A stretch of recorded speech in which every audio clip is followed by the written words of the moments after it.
What's up, everybody? Today we're going to be talking about proportional parts within triangles. First, I want to teach you the triangle proportionality theorem.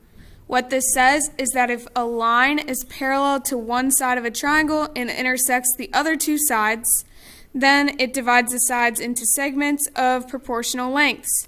For example, if you know that this line, segment BE, is parallel to this side, CD, which is part of triangle ACD, then what we know is that this line BE divides the segments AC and AD into proportional parts. So what we know is that AB over BC has to be the same ratio as AE over ED. Let's try using this in a problem. So example 1, find the length of a side. In triangle PQR, segment ST is parallel to segment RQ.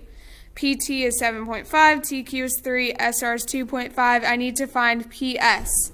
Since segment ST is parallel to one of the sides of triangle PRQ, it means that it splits segments PR and PQ into proportional segments.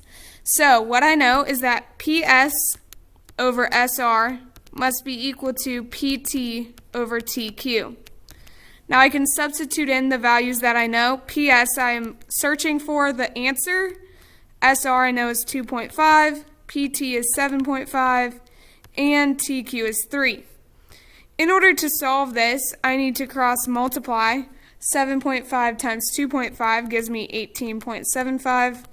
Now I divide both sides by 3 to get PS equals 6.25. Pause the video and try the practice problem shown below. Here's the correct answer. Next, I want to teach you the converse of the triangle proportionality theorem. Remember, converse means we switch the given and the conclusion. So now, if you know that these sides are proportional, if you know AB over BC is the same ratio as AE over ED, you can conclude that these lines must be parallel. Let me show you what an example may look like. This says in triangle DEF, EH equals 3, HF equals 9, and DG is 1/3 the length of GF. Now, let's think about this. DG is 1/3 the length of GF. I could do DG is 1/3 X and GF is X.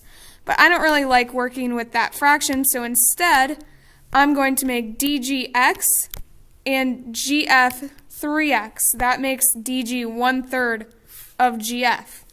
Now what we need to do is see if these two segments are split up into proportional parts. So let's find the ratio DG to GF, and let's also find the ratio EH to HF. I'm not sure if you've noticed, but I am using DG over GF instead of FG over GD. It does not really matter what order you go as long as you're consistent with your other fraction as well. So let's check this. DG is X, GF is 3X. That reduces to 1/3. EH is 3, HF is 9. That also reduces to 1/3. Since these are the same ratio, that means that these segments are proportional. When the segments are proportional, it means that the lines must be parallel.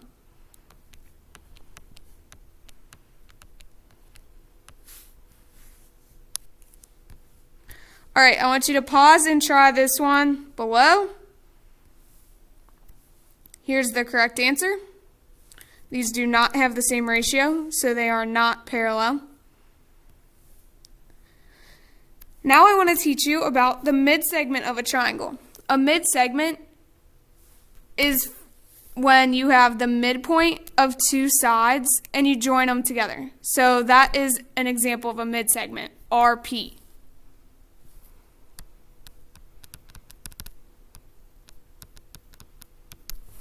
If you draw all three midsegments, it creates what's called the midsegment triangle.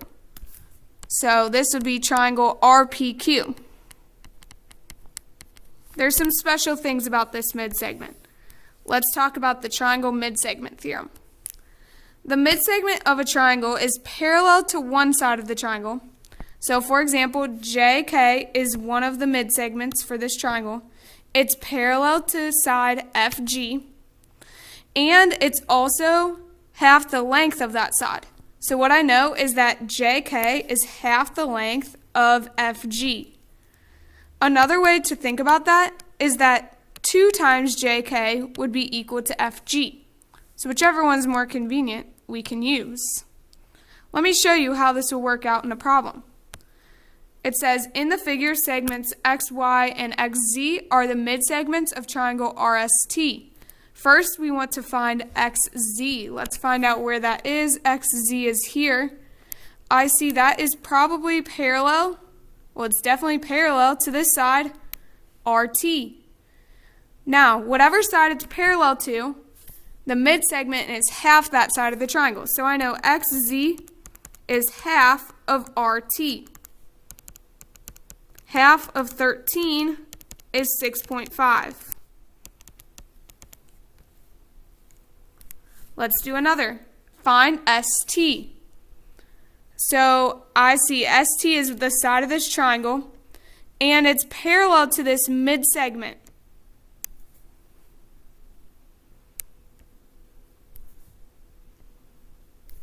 ST, think about it, XY is half of ST.